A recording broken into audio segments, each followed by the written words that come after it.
it's Kelly and welcome back to Mama Needs a Goal. Thank you so much for joining me today, and if you're new here, welcome. So we are now on week 8 of our realistic 52-week declutter challenge, and we are finally out of the bathroom and we are here in my dining room.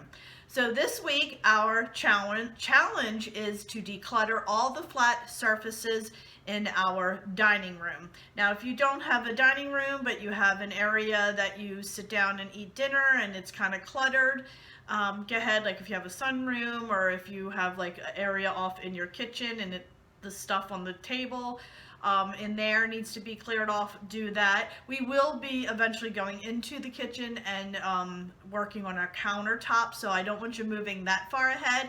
Right now it's basically kind of like our eating area, and if you do have a dining room, many people have like sideboards or china huts and stuff like that, so we're going to declutter those as well.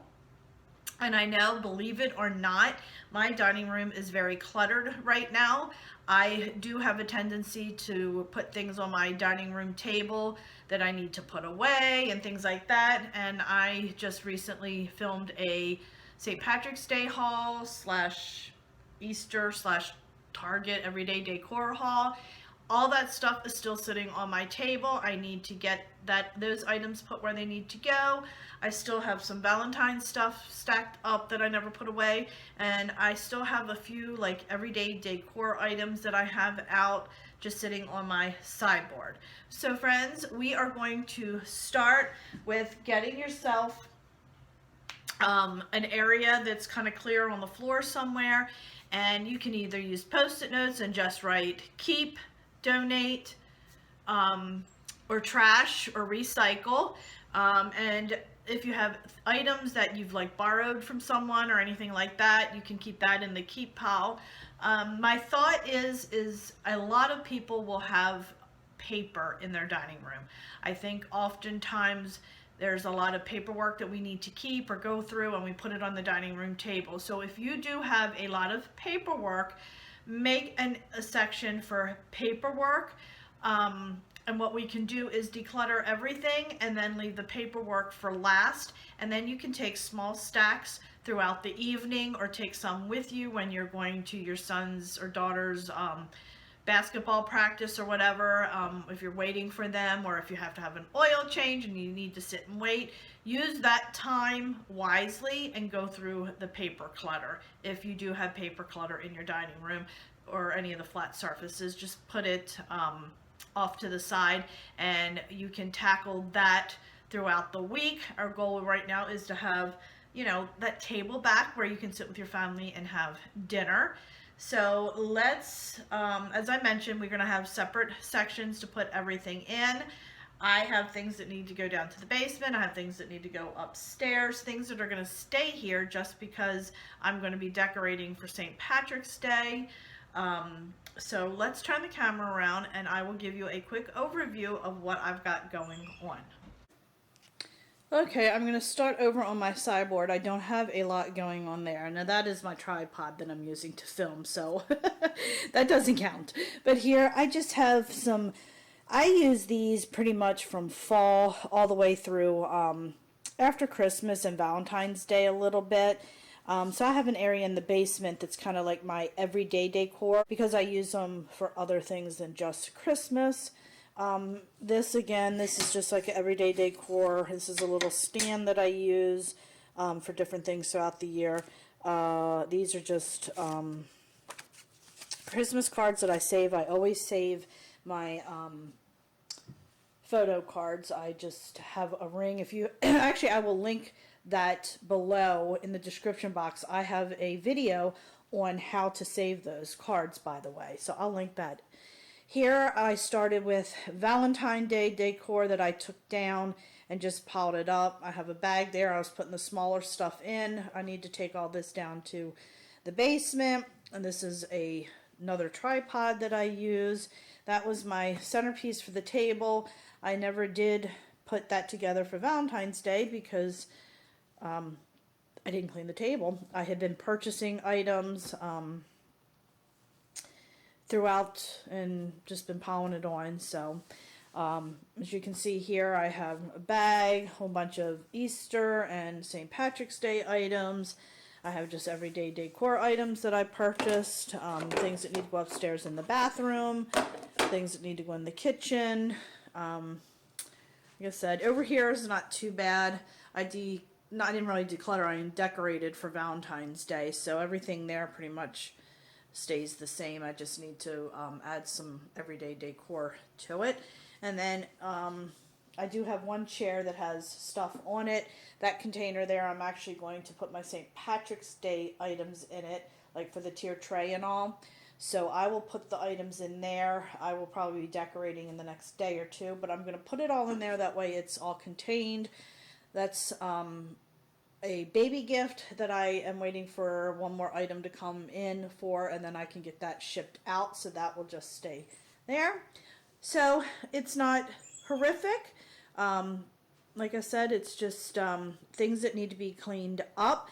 I am going to, like how I have my Valentine's stuff down there, I will keep all the Valentine's stuff there to take down, and then things that need to go upstairs, I'm going to put them on the steps, and just, you know, Easter stuff needs to go downstairs, so I'll put that in a bag to take down and just start cleaning everything up.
Okay, so here we go. Table is cleared.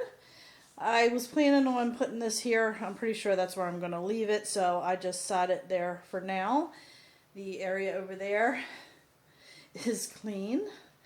I did put this stuff here. Obviously, I'm waiting for 2 more things to come so I can get that shipped out, so that's just staged there. And then this here I'm going to be using to decorate in the next day or two, but it's all contained in a container. That will be my storage, because I did not have storage for this stuff because I just purchased it. So I now have a container for that stuff, so when I take it down I have a spot to put it right in, and I won't have it back on the dining room table like I did for Valentine's Day. Over here, like I said, that was fine. And then I just got rid of those couple things there. And that's what it looks like. So my friends, that's how quickly it took me to declutter my dining room. But again, I did not have a ton of stuff. I do realize that many of you may have a room filled with items, things stacked on the floor and things like that. So I do understand that it may take you a lot longer. But one of the things I ended up doing was I just went ahead and ran out and put the items in the spots that they needed to be in, or like I put the stuff on the steps to go upstairs.